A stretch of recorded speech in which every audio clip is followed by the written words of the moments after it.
আপনি স্কুলে যাবেন, কলেজে যাবেন, বিশ্ববিদ্যালয়ে যাবেন, সায়েন্স পাবেন, আর্টস পাবেন, কমার্স পাবেন, সমাজবিজ্ঞান পাবেন, অর্থনীতি পাবেন, এলএলবি পাবেন, এমবিবিএস পাবেন, সব বিষয় আছে।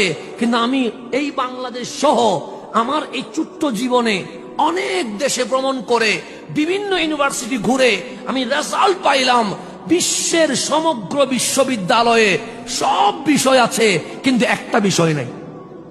কয়টা বিষয় নেই? এই বিষয়ের নাম কি? বান্দা শয়তান থেকে বাঁচবে কেমনে, এই বিষয় নাই।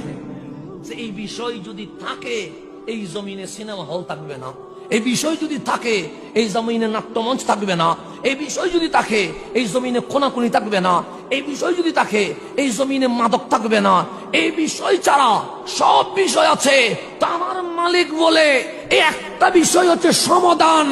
এই বিষয় আর রহমান আল্লামাল কোরআন একমাত্র আমার নবীর ইউনিভার্সিটিতে পাওয়া যায়। আর ইউনিভার্সিটি নবীর ইউনিভার্সিটি, গভীর মনোযোগ। প্রথম সূরা, সূরার নাম কি? আল ফাতিহা। প্রথম সূরার নাম কি? আল ফাতিহা। ফাতিহা মানে ভূমিকা, ইন্ট্রোডাকশন, শুরু কথা। তা আমার মালিক এই 30 পারা কোরআনে কি বলতে চেয়েছে এটার সামারি দিয়েছেন সূরা ফাতিহার মধ্যে। কথা ঠিক না?